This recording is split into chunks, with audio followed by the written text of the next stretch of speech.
Merci beaucoup pour cette invitation. C'est très intéressant pour nous de sortir de Paris et sortir du national pour aller sur le territoire où il y a plein de choses qui se passent. Donc, on est très, très content de venir. Donc, je vais vous parler des interventions efficaces ou prometteuses en promotion de la santé et j'ai mis en sous-titre les registres d'intervention de nouveaux objets de santé publique. Donc peut-être par rapport à la discussion, la présentation de Nolwenn ce matin, nous, on utilise plutôt le mot efficace que le mot probant. Parce que on reste attaché au mot probant qui signifie preuve, les preuves d'efficacité, donc on simplifie et on utilise le mot efficace et on a abandonné le mot probant où il y a plein de définitions qui circulent. Alors, l'évaluation et la recherche nécessitent beaucoup de temps et de ressources, donc ça c'est la vérité. Il y a un constat, donc là je vais raconter comment nous on est arrivé avec les registres. Donc, la première chose, quand on était INPES, on faisait le constat de l'insuffisance de recherche en prévention en France. Et pour essayer de rattraper ce retard français de recherche en évaluation d'intervention, on a réussi à investir 1 million d'euros par an de 2005 à 2016. Donc ça, c'était le premier geste qu'on faisait. Mais comme je le disais, la recherche prend beaucoup de temps et donc on ne peut rien faire de cette recherche à court terme parce qu'elle va mettre 2, 3, 10, 20 ans à se faire. Et en fait, on a besoin d'agir rapidement. Donc, on s'est tourné vers une autre stratégie, c'est se servir des évaluations scientifiques de programmes déjà réalisés. Et donc là, on a été à la fois chercher à l'international avec le premier programme sur lequel on s'est intéressé, c'est Strengthening Families Programme de Carol Kumpfer. Et donc là, on a contacté la chercheur, on les a fait venir nous former, on a traduit les manuels, voilà, on a fait ce travail d'aller chercher ces interventions à l'étranger et les adapter en France. Et il y avait aussi un peu de recherche française, mais pas beaucoup. C'est en particulier l'intervention auprès des collégiens centrée sur l'activité physique et la sédentarité, ICAPS, Chantin-Simon. Et donc, c'est les deux programmes de recherche qu'on a utilisés pour les adapter et commencer à travailler à leur passage à l'échelle. Ensuite, ça ne suffisait pas parce qu'on s'est mis à produire des revues de littérature dans les années 2010, qu'on a publié dans la revue de santé publique 2013. Et ça, c'est à nouveau pas suffisant, je vous en parlerai tout à l'heure, parce que finalement, ces synthèses de littérature, même écrites en format court de 4 pages ou publiées dans une revue scientifique, ça n'a pas d'utilité pour les décideurs, les chefs de projet locaux. Donc, on s'est tourné vers autre chose, c'est-à-dire construire un portail pour les chefs de projet. Et on a été inspiré par un des premiers portails qui s'appelait SAMHSA, un portail américain, on reviendra tout à l'heure. Et donc, les nouveaux défis aujourd'hui, mais ça a commencé à être dit ce matin, c'est le passage à l'échelle et le calcul de l'efficience. C'est nos défis actuels.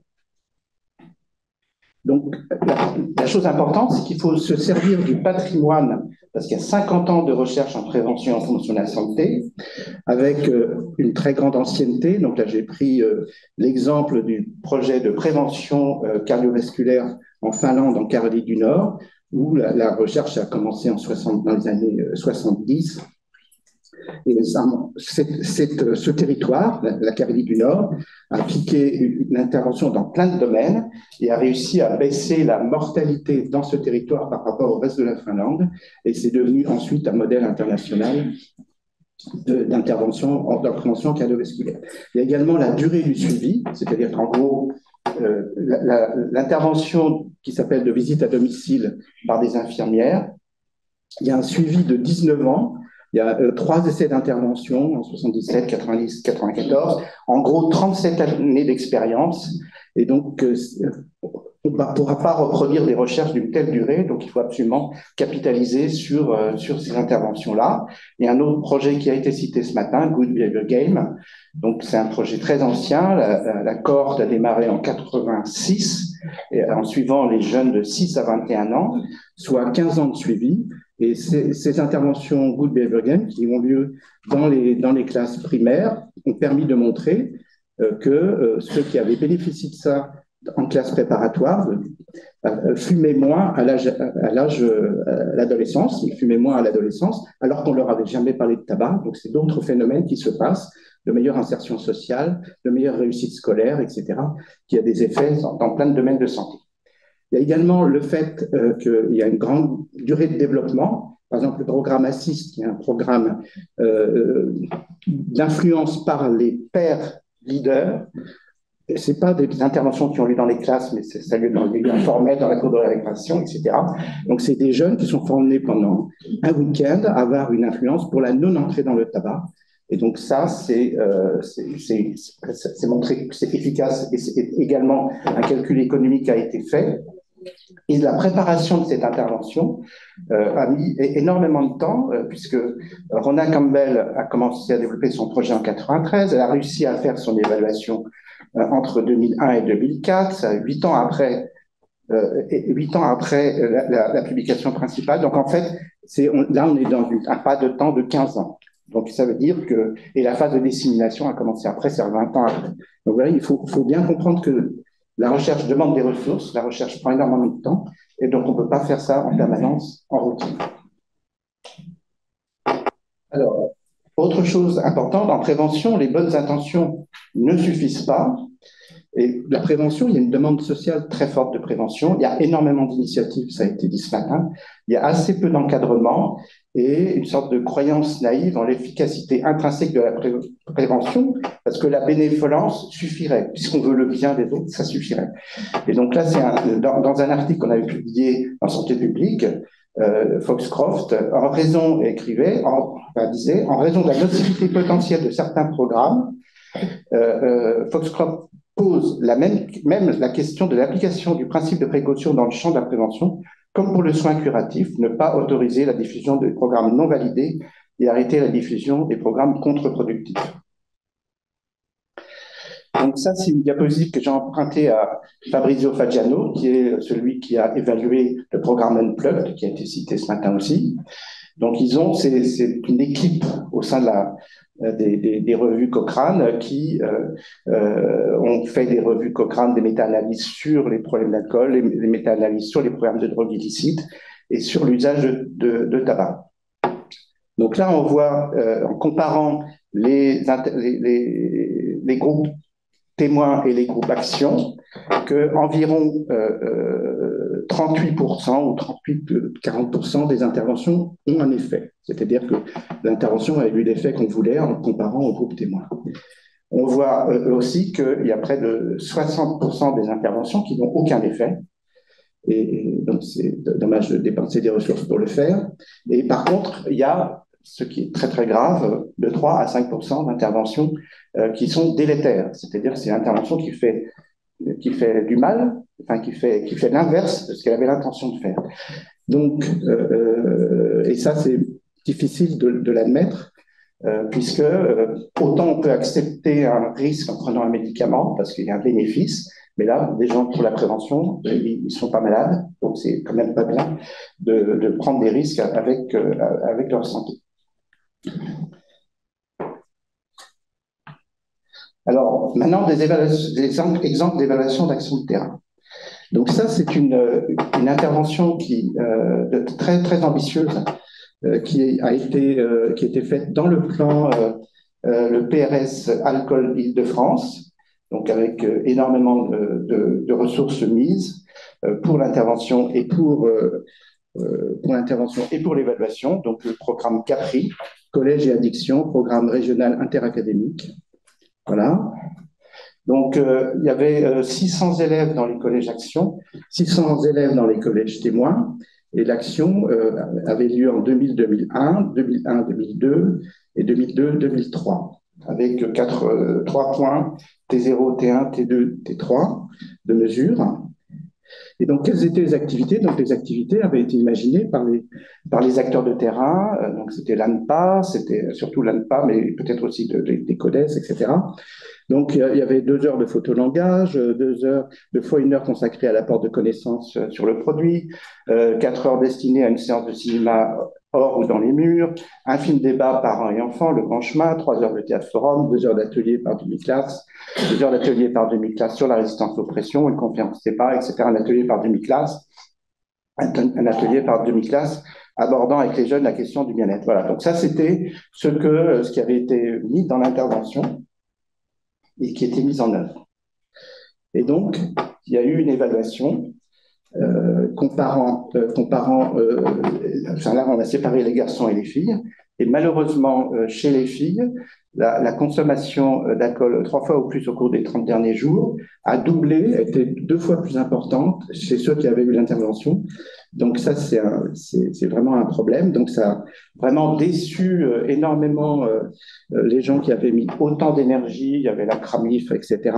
Et donc j'avais été invité pour prendre un peu de recul par rapport à cette grosse déception.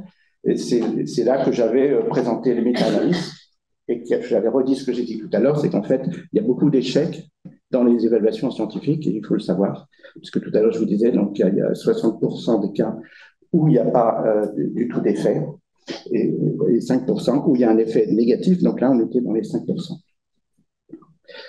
Donc, autre chose que nous avons vécue, donc, il y a eu l'AMIDECA, qui avait une commission interministérielle de prévention des conduites addictives. Et il y a eu 80 projets, ou plus de 80 projets qui étaient candidats à être évalués. Il y a eu un jury national interministériel et il y avait 5 programmes qui ont été retenus pour évaluation. Et on nous a demandé, nous, INPES à l'époque, d'évaluer 4 des 5 programmes. 4 des 5 programmes, voilà.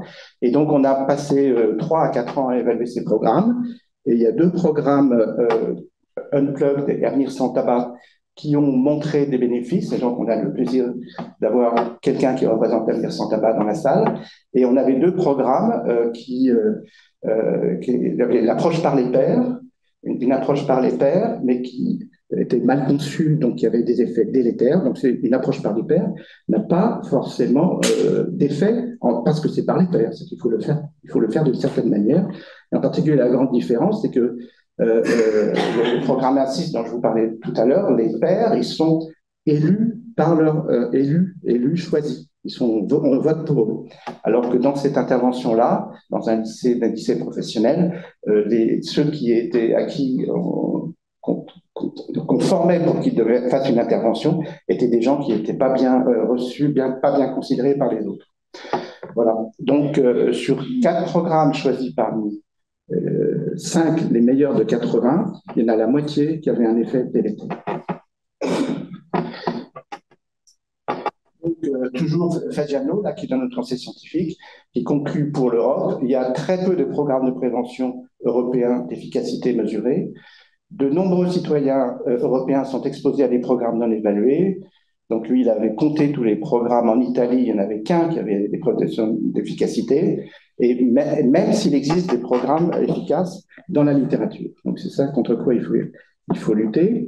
Et donc, toute cette équipe de chercheurs avec Fagiano et également Somnal, également Suzanne Leakey, etc., propose quelque chose. C'est le constat qu'il n'y a pas de système d'approbation officiel des programmes de prévention.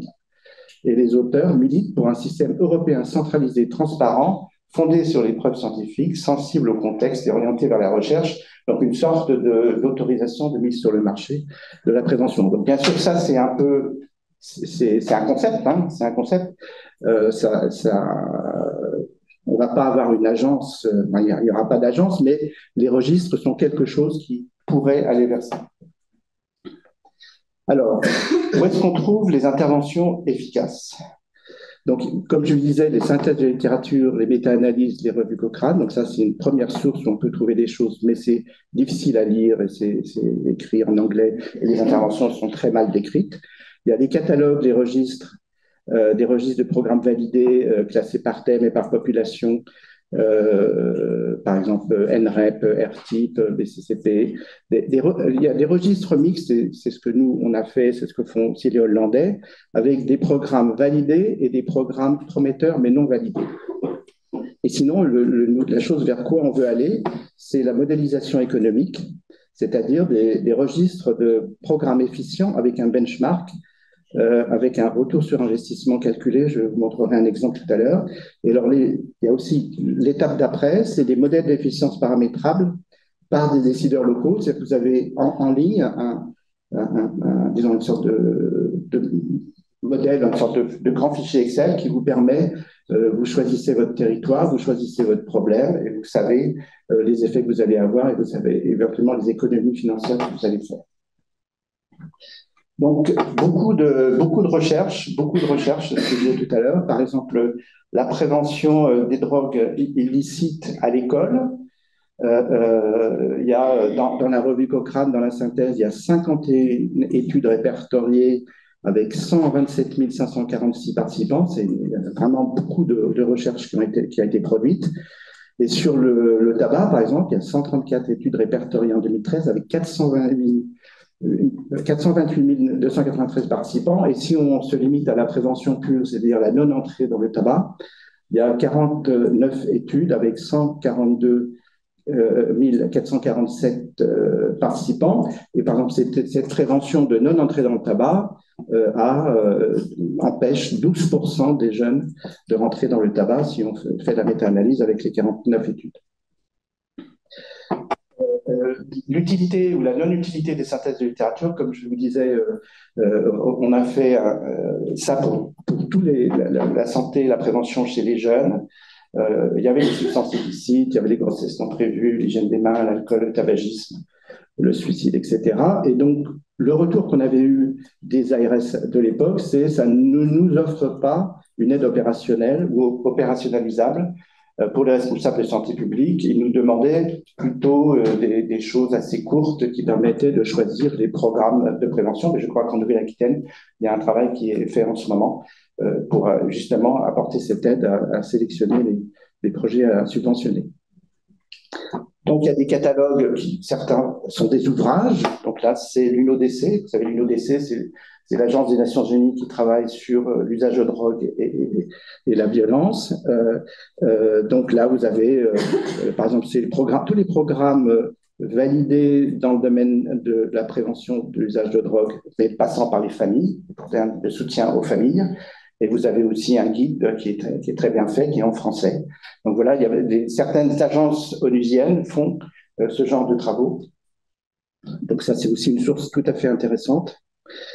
Et là, je vous ai mis l'exemple aussi c'est la deuxième édition de l'UNESCO, enfin, c'est pas que l'UNESCO, il y a l'UNICEF, l'ONU-SIDA, etc. Donc, ils ont synthétisé toute la littérature internationale dans le domaine sexualité sexualité, prévention sexuelle.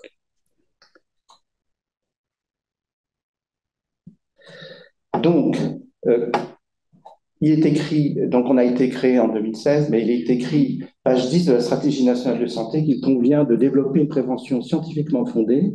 2 pistes sont à suivre, importer des programmes validés ou prometteurs par le repérage de programmes efficaces dans la littérature internationale, et aussi partir des initiatives françaises existantes dans le domaine du tabac, l'alcool, substances psychoactives, activité physique.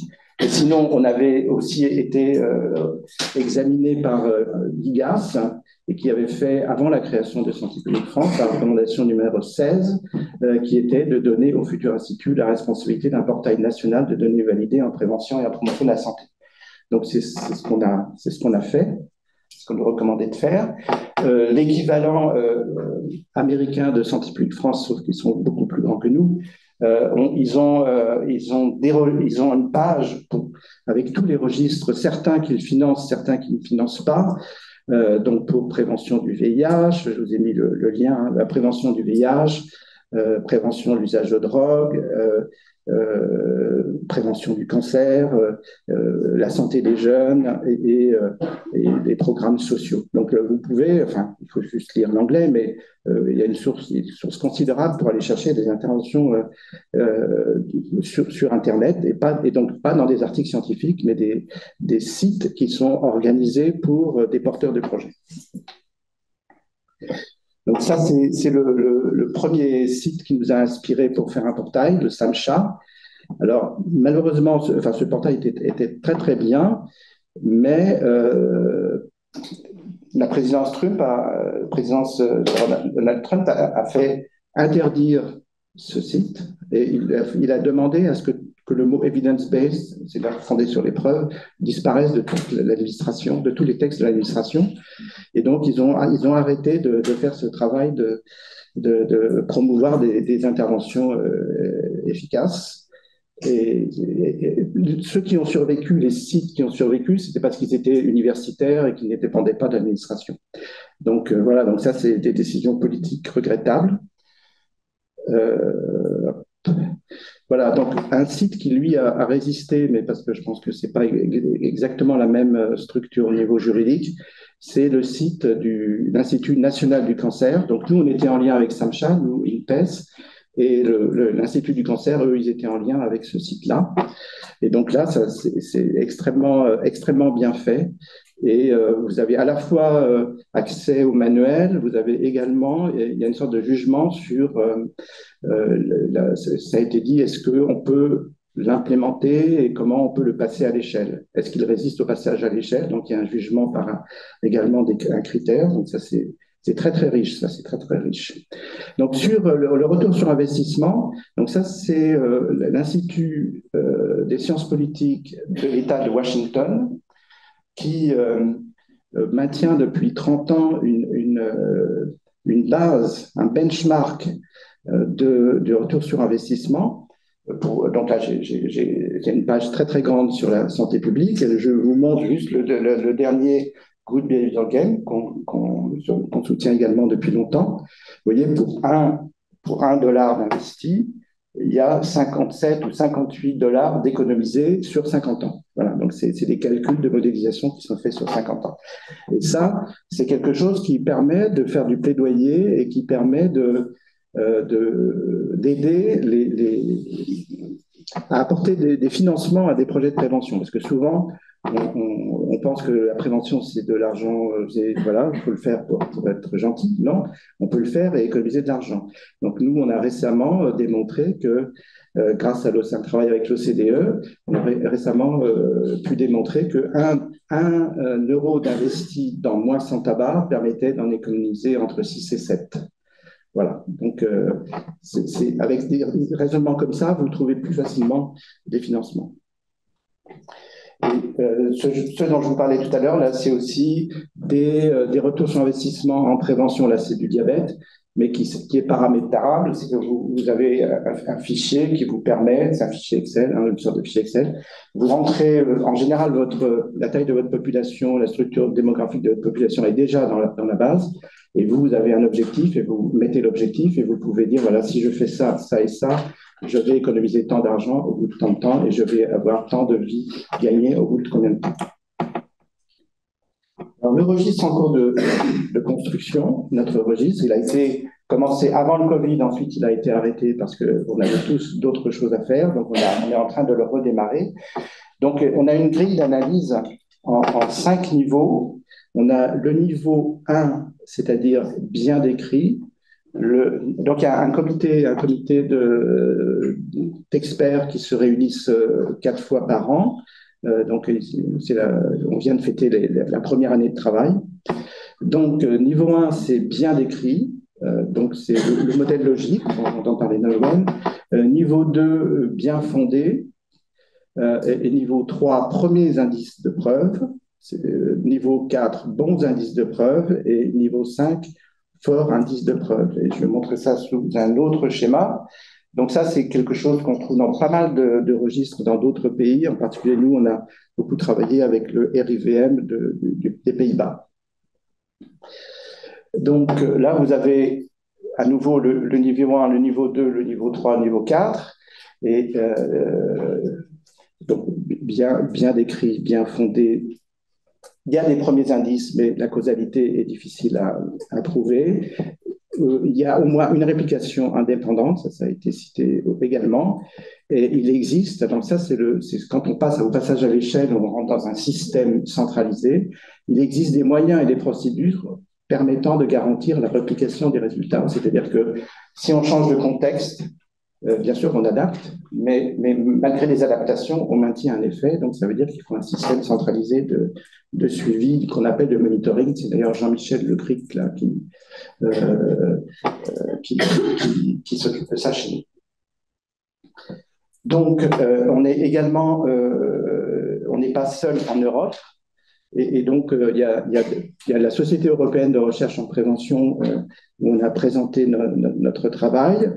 Et récemment, il y avait également UFA à Dublin, où vous voyez sur la carte tous les pays qui ont des registres, des portails ou des best portals pratiques, quoi. Et dans la session où on était, les autres pays qui n'en ont pas sont venus nous voir pour nous demander, voilà, donc il y a une sorte d'émulation qui se fait et il va y avoir bientôt des registres sûrement dans tous les pays. Donc pourquoi préférer les interventions déjà évaluées? Premièrement, parce qu'il y a un gain de temps de conception. Comme je vous ai montré, c'est parfois une dizaine d'années ou plus. Il y a un gain de temps et d'économie de ressources pour une évaluation, c'est-à-dire qu'au lieu de passer à une expérimentation avec un effet incertain et parfois des déceptions, c'est-à-dire que vous inventez une intervention, vous l'évaluez et elle ne marche pas, vous êtes déprimé. Et là, vous partez avec quelques certitudes au départ. Un gain d'expérience, c'est-à-dire que vous êtes assis sur les épaules des géants qui nous précèdent. Il y a une grande utilité de la notoriété initiale, un gain de confiance, puisqu'il y a déjà de la publication scientifique, un gain de profondeur temporelle, comme je vous ai montré dans les premières diapositives. Il y a parfois des suivis de plusieurs décades. Il y a même des chercheurs qui s'intéressent à la génération après une intervention à la petite enfance. Donc, on va voir les enfants de ceux qui ont bénéficié d'une intervention en petite enfance. Il y a une facilité parce qu'on peut bénéficier des manuels existants, des formateurs et des formations existantes, et on trouve toujours un moyen de casser la barrière linguistique. Si c'est souvent fait dans des pays anglo-saxons, donc il faut faire l'effort. Il faut faire l'effort de prendre contact avec eux, mais après on trouve une solution. On traduit les manuels, on fait la formation avec un traducteur. Enfin, c'est toujours possible. Et souvent, c'est des dispositifs, il y a même des dispositifs de contrôle qualité déjà conçus, c'est-à-dire qu'il y a un système pour maintenir la qualité à distance. Et qu'est-ce qu'il reste à faire? Mais c'est le plus important, c'est se concentrer sur l'adaptation au contexte culturel et locaux. Donc, ça revient à l'intervention de Noël Stevens de tout à l'heure. Donc, il faut absolument faire cet effort d'adaptation culturelle. Et c'est déjà un travail en soi. Et c'est là où le savoir expérientiel, qui a été évoqué ce matin, est extrêmement important. Et après, il faut se concentrer sur le monitoring de la qualité. Et je vous remercie de votre attention.